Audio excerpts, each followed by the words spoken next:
Itu namanya cendol. Cendol dawet. Cendol Cendol dawet. Bukan. Oh, bukan.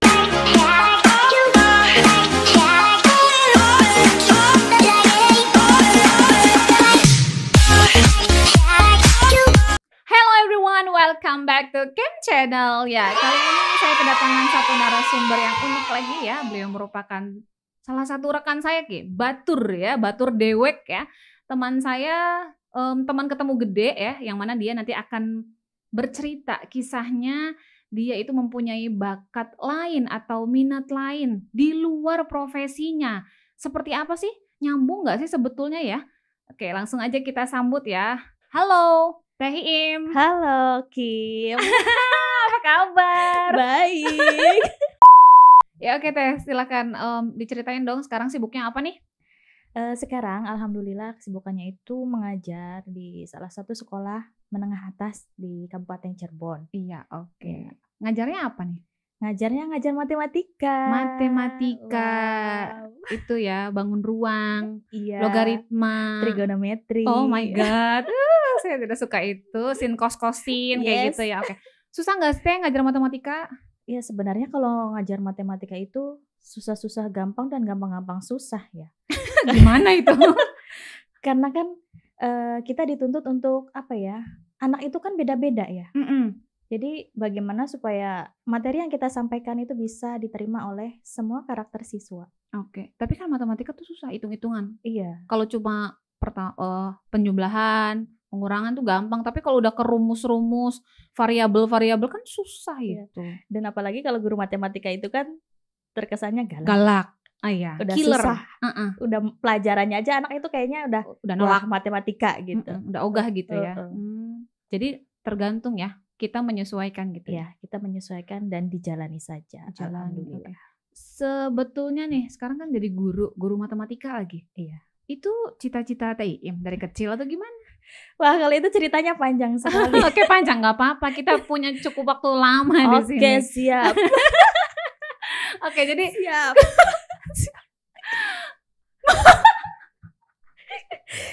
Iya Teh, sok diceritain nih. Sebetulnya cita-cita dari kecil atau bukan itu jadi guru matematika? Ya sebenarnya jadi guru matematika itu cita-cita dari kecil, dari SD. Dari SD, oke. Karena saya melihat guru saya gitu kan, dia ngajar matematikanya enak. Ngerti. Entah kenapa ya, ngerti. Jadi entah kenapa kok saya jadi tertarik gitu ya. Jadi pengen guru matematika jadi juga. Pengen guru matematika juga. Lalu gitu. Kemudian masuklah di universitas di kuliah, ambil jurusan matematika, pendidikan matematika. Dan setelah dijalani kok iya ya rumit. Ternyata tidak semudah itu Ferguson. Dan entah kenapa pas di perjalanan kok saya menyukai bidang lain selain matematika. Apa itu? Wah, berpaling ini nih ya, yang di luar profesinya ini nih. Iya. Apa Teh? Suka itu bidang lain. Tentang apa? Menulis. Oh, menulis. Guru Literasi. matematika menulis. Itu harusnya guru bahasa Indonesia. Iya. Kenapa bisa suka menulis? Bingung juga jawabnya ya. Karena suka itu kan suka. Awalnya bingung juga kenapa. Tiba-tiba kok tertarik gitu kan lihat. Dan ada teman, priben yang Priben. Jadi begini. Sebenarnya kalau menulis itu kan sama dengan jadi hobinya itu awalnya suka ngumpulin karya-karya orang dalam bentuk novel, cerpen, puisi yang gitu-gitu. Oh, jadi sukanya awalnya nggak nulis, baca dulu berarti. Baca dulu. Suka baca dulu. Kemudian jadi bacanya pun lebih ke fiksi ya. Oh, fiksi. Jadi kan cerita yang kalau fiksi itu kan buat karangan ya. Karangan. Sifatnya karangan, bukan real ya. Bukan real, iya betul. Lalu dari situ saya baca-baca, loh kok saya tertarik gitu. Menarik. Kan. Saya cari tahu tentang penulis. Tahu atau tempe? Cari tahu. Nggak usah terlalu formal. Tahu atau tempe? Iya. Terlalu jelas ya kosakatanya. Oke. Dari situ cari tahu. Kok obrolannya nggak santai waktu di sekolahan? Kenapa? Nggak usah tegang, Besti. Relax. Oke, Besti. Oke, dari situ cari tahu. Iya, dari situ cari tahu. Itu sekitar tahun berapa ya? Mulai senang menulis itu dari sekitar tahun 2010-2011 lah. 2010-2011 Mhm. lulus sekolah ya? Lulus sekolah. Berarti 2009. udah mulai kuliah ya? Iya, udah mulai kuliah kan benar dari bangku kuliah. Iya. Dari saat kuliah itu mulai tertarik, mulai gabung ke komunitas menulis. Kan ada waktu itu tuh komunitas menulisnya itu namanya Cendol. Cendol dawet. Cendol dawet. Bukan. Oh, bukan. Itu punya arti tersendiri. Oh, apa itu? Itu singkatan. Oh, cendol tuh. Jadi singkatan dari cerita, nulis, diskusi online. Cerita, nulis, diskusi. Oh, iya. Oke. Jadi kita yang punya hobi sama itu kumpul dalam satu komunitas. Namanya Cendol tadi. Iya. Oh, oke. Dan itu ada seniornya juga. Dan seniornya itu ya benar-benar bukan hanya sekedar senior yang suka nulis, tapi dia punya karya gitu. Punya karya dan tentu menghasilkan. Nah, dari situ aku mulai tertarik. Oh, karyanya berarti sudah menghasilkan uang? Iya, menghasilkan uang. Iya. Cuan ujung-ujungnya ya, ujung-ujungnya sister, cuan. Siapa yang tidak suka cuan? Iya, semua suka. Aku dan ya, oke. Itu komunitasnya berdiri maksudnya di wilayah Cirebon atau gimana teh? Seluruh Indonesia. Oh, seluruh Indonesia. Berarti besar ya? Besar. Online berarti? Online. Oh, oke. Dan sempat juga ada kopdar. Jadi kopdar misalkan dari Kabupaten Cirebon ada berapa gitu kan, kita ketemu gitu, dari kota lain ketemu gitu. Oh, sering kumpulan-kumpulan gitu berarti. Oh, semuanya yang suka atau hobi nulis? Iya, semuanya. Iya. Lalu kemudian selain ikut komunitas seperti itu, TIM juga sudah menghasilkan karya belum nih dari hobi yang di luar profesi itu? Ya, alhamdulillah. Sudah? Oke. Apa saja teh? Di mana saja? Waktu itu pernah diterbitkan di koran Warta Kota Muda. Oke, koran Warta Kota Muda tahun? Tahun 2012 kalau nggak salah. 2013 lah. Oke. Tulisannya atau bentuknya seperti apa? Cerpen. Oh, cerpen. Dan itu lucu loh. Oh. Jadi saya itu kan senang India. Oh, India, sama dong kita. Iya, Bollywood lovers. Dan aku bikin cerpen judulnya itu I Love Bollywood. Oh, oke. Dan dihubungin dong lewat email kalau cerpenku diterbitkan. Oh, hebat sekali. Terus dapat cuan nggak? Dapat dong. Lumayan ya. Dan karyanya juga dikirim dalam bentuk koran gitu. Oh gitu, iya. Koran digitalnya juga ada. Oh, berarti setelah diterbitkan di surat kabar, dikirimin ke si penulis ya, ke teteh gitu? Iya, jadi langsung sebenarnya kan udah ada alamatnya. Jadi kita kan kalau ngirim cerpen itu kan kita kasih biodata juga. Iya. Kasih biodata gitu kan, terus dihubungin lagi bahwa karya kita diterbitkan gitu. Ya, terus bangga dong ya. Minta alamat dan dikirim. Alhamdulillah lumayan ya itu cuannya bisa buat nambah-nambah bayar kuliah. Oh, banyak dong. Berapa pada saat itu? Boleh disebutin? Boleh. Berapa? Satu cerpen waktu itu 300.000. Satu cerpen 300.000. Iya. Lalu laku yang kejual berapa? Yang kejual waktu itu puisi. Puisi itu di koran Kabar Cirebon. Kabar Cirebon. Di tahun yang sama? Kayaknya sama. Pokoknya masih tahun-tahun itu ya sebelum menikah ya, masih gadis waktu itu, jadi masih semangat-semangat. Tahun produktif ya. Yes, tahun produktif. Belum rempong dengan anak. Oke. Berapa tuh kira-kira yang sudah dihasilkan, bisa disebutkan pada tahun 2000 berapa tadi? 13-an ya? Iya, 2012, 2013. Berapa aja nih Teh dapat uangnya dari hasil menulis? Ya, alhamdulillah pokoknya. Paling besar ada berapa juta? Paling besar itu saat mengikuti lomba cerpen di kampus. Waktu itu kan kampus pernah ngadain lomba itu ya. Sewilayah 3 ya. Sewilayah 3 Cirebon. Universitas ya, kampus-kampus sewilayah 3 Cirebon. Iya. Menang? Alhamdulillah juara 2. Juara 2. Berapa hadiahnya? Ya alhamdulillah pokoknya. Gede? Lebih gede dari yang lain, dari komisi yang saya dapatkan. Oh, berarti udah kelasnya juta dong ya? Juta dong? Iya, alhamdulillah pokoknya. Jadi disebutkan berarti nominalnya cukup besar. Bisa buat bayar semester berapa kali ya? Oh iya, berarti sudah jelas ya, berarti kisarannya sekian juta. Itu alhamdulillah. Dari hobi. Akhirnya ngerasa tersesat nggak sih Teh sekarang jadi guru matematik tapi saya sukanya nulis gitu? Ya sempat sih ada seperti itu. Sempat ada rasa seperti itu. Iya, Lalu sempat ada rasa ingin pindah jurusan. pindah. Tapi ya akhirnya orang tua ya yang menenangkan dan yang memenangkan. Oh iya. Iya, doa orang tua. Labil juga waktu itu ya. Iya, Saya waktu itu ambil sangat labil. ambil jurusan matematika, kemudian tapi saya sukanya nulis. Iya. Gimana dong ya? Tapi akhirnya diteruskanlah ya di pendidikan matematika sampai akhirnya sekarang jadi guru matematika beneran. Tapi tetap masih hobi nulis sampai sekarang. Sudah jarang. Sudah Tapi jarang. saya masih suka ngumpulin buku. Oh iya. Karena untuk membaca itu butuh waktu ya. Apalagi sebagai ibu rumah tangga kita besti tahu sendiri Rempong waktu ya. Anak-anak mana bunda? Iya seperti tapi itu. masih senang gitu kalau misalkan ke Gramet lihat buku, ambil satu. Berarti emang sudah hobinya membacanya nggak bisa hilang ya, walaupun sekarang kegiatan menulisnya berkurang karena rutinitas sekarang sudah menjadi working mom ya, selain ibu rumah tangga juga ibu yang bekerja, jadi mungkin waktunya susah ya Teh ya.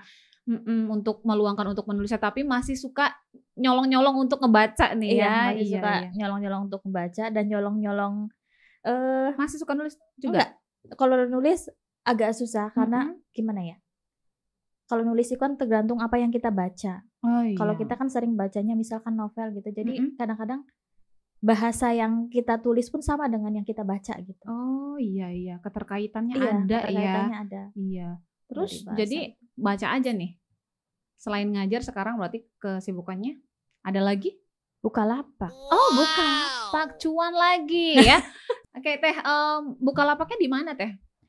Lokasinya itu di Pasar Sindang. Oke. Ada yang tahu Pasar Sindang? Di mana, daerah mana itu?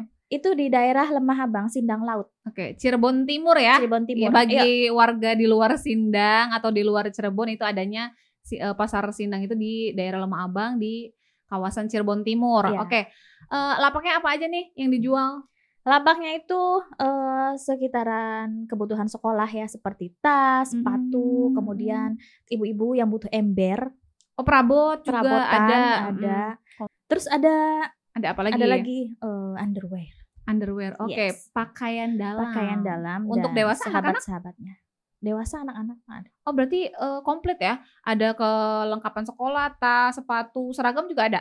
Seragam ada. Ada, terus perabot rumah, ember, panci gitu-gitu ada? Iya. Oke, komplit ya. Namanya tokonya apa? Toko Haji Akyas. Oke Teh, kira-kira dari usaha sampingannya nih, penghasilannya lebih besar nggak dari pekerjaan utama sebagai pengajar? Bocorin. Aduh, senyumin aja.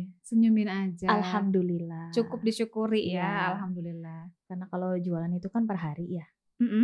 Ya jadi setiap hari bisa ya sambil menunggu gajian. Dapurnya tetap aman gitu. Dapur ngebul terus. Yang penting kan dapur ngebul. Iya betul ya. Anak-anak bisa jajan. Iya betul. Ya jadi sangat menginspirasi ya. Tadi katanya punya usaha sampingan dan usaha sampingan ternyata nggak main-main ya. Bukalapaknya komplit. Segala macam ada. Jadi yang mau belanja kebutuhan sekolah, kebutuhan rumah tangga ya, kebutuhan sehari-hari untuk pakaian dan semuanya silakan datang ke tokonya Bu Iim atau Teh Iim ya. Adanya di Pasar Sindang tuh kawan-kawan ya. Iya. Terus selain itu ada sampingan lain nggak nih? Barangkali yang belum diceritain.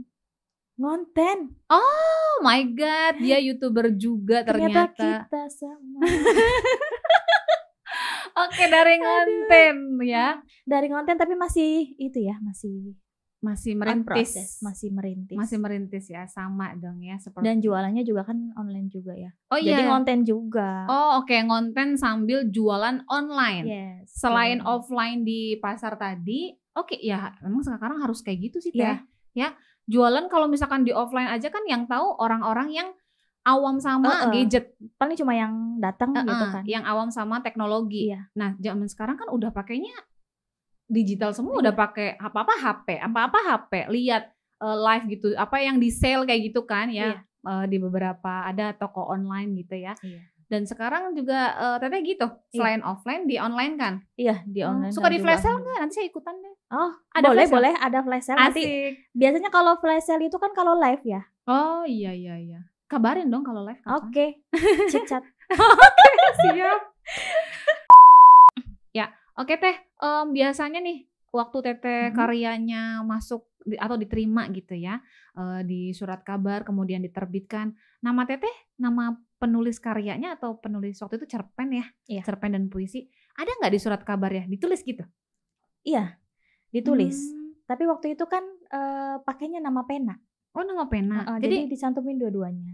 Nama penanya siapa? Nama penanya waktu itu tuh Naira Nishwa. Oh, Naira. Ingat kan FB pertama? Iya, itu terinspirasi dari siapa Naira? Itu punya arti yang bagus waktu itu pada masanya. Oke. Artinya apa? Contohnya lupa. Oh, lupa. Iya. Kayak contohnya ini loh. Iya, Asma Nadia. Nah, itu kan nama pena Asma Nadia itu.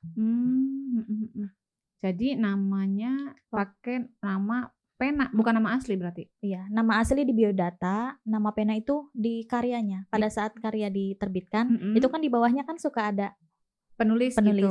Pakainya nama pena. Pakainya nama pena. Oh, berarti kalau misalkan orang yang maksudnya seperti saya nih, kayak belum kenal nih dulu Taeim tuh siapa, kita kan belum berkawan gitu ya.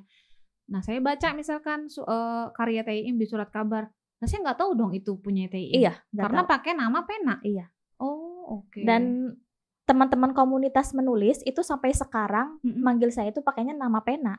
Dan, iya, padahal udah tahu nama aslinya, tapi karena kita udah nyaman, kita sama-sama nyamannya itu nyapa apa gitu kan dengan nama pena penulis. Sesama gitu. Penulis tuh. Iya, sesama penulis tuh. Oke. Gitu. Jadi kita dapat informasi ya ternyata seorang penulis yang punya karya itu biasanya dicantumkan nama beliau itu pakai nama penanya, bukan nama asli ya. Ada juga sebenarnya bukan nama KTP. Tahu kan Negeri Lima Menara buku itu yang pernah diterbitkan filmnya. Itu kan Ahmad Fuadi, itu nama asli. Itu nama asli. Ada yang menggunakan nama pena dan ada yang menggunakan nama asli ya Teh. Itu kenapa kira-kira bisa dijelasin nggak? Tahu nggak Teh? Kenapa pakai nama, ada yang pakai nama pena, kenapa ada yang pakai nama asli? Sebenarnya kalau nama pena itu kan sama sih sebenarnya, namanya itu mengandung arti. Oke Teh, kasih tips dong dan motivasi nih untuk para penulis yang masih pemula ya, yang masih belajar nulis, dan kira-kira tulisan saya nanti layak nggak ya, bisa diterbitin nggak ya kayak Taeim gitu, gara-gara lihat YouTube di sini. Coba kasih tips sama motivasi Teh. Untuk penulis pemula atau buat kalian yang suka menulis gitu ya, atau hobi apapun, ini tentang menulis aja dulu ya. Kalau misalkan kamu suka kalau misalkan kamu suka nulis puisi atau misalkan nulis cerpen gitu, apapun itu, terus diasah kemampuan kamu, jangan dibiarkan begitu saja. Karena hobi yang menghasilkan itu sangat nikmat. Oke, hobi yang dibayar. Hobi yang dibayar namanya. Ya, hobi yang dibayar. Iya dong. Tapi harus ke orientasinya harus langsung ke uang dulu nggak sih Teh? Enggak kan? Enggak. Nulis aja dulu ya. Nulis aja dulu yang banyak. Terus jangan patah semangat kalau misalkan kamu ngirim nih di satu penerbit ternyata ditolak ya. Atau misalkan satu koran kamu kirim gitu tapi ternyata ditolak. Terus saja, pasti nanti ada salah satu karya kamu yang diterima. Karena saya pun sama seperti itu, nggak langsung diterima. Iya, ada proses. Ada prosesnya. Nggak langsung diterima. Jadi berapa kali baru mungkin nanti ada saatnya ya pokoknya ya. Oke, jadi tipsnya nih, tips supaya tulisannya diterima gimana Teh? Tipsnya supaya tulisan diterima itu kita harus tahu karakter media tersebut, koran tersebut gitu. Misalkan kita kirim tulisan di koran khusus anak-anak, ya tentu saja tulisannya pun harus tentang anak-anak ya, cerpennya pun cerpen anak-anak. Nggak mungkin kan kalau misalkan kita mau ngirim ke koran anak-anak, tapi tulisan kita dewasa, itu jelas pasti ditolak. Jadi kita lihat dulu ya targetnya seperti apa, lihat betul. Pasar berarti lihat pasar. Sama kayak jualan. Iya ya. Ya itulah tadi kawan-kawan sepenggal kisah dari seorang Teh Iim ya, yang mempunyai hobi di luar profesinya dan hobi itu ternyata menghasilkan ya. Ya, terima kasih juga Teh Iim sudah berbagi kisahnya ya, ceritanya di sini. Semoga menginspirasi kawan-kawan semua, dan yang punya hobi menulis nih ya, jangan patah semangat. Jangan putus asa ketika tulisan kalian ditolak ya. Terus saja menulis, terus berkarya. Suatu saat pasti ada karyamu yang diterima ya Teh ya. Iya, betul Oke, sekali. thank you so much for your coming here Teh Iim. Iya. Semoga kita bisa berbincang-bincang lagi di next topic dan di next kesempatan. Iya, sama-sama. Terima kasih juga sudah mengundang saya di Kim Channel. Oke, sama-sama. Sukses terus ya, Amin, Kim amin. Channel. Thank you.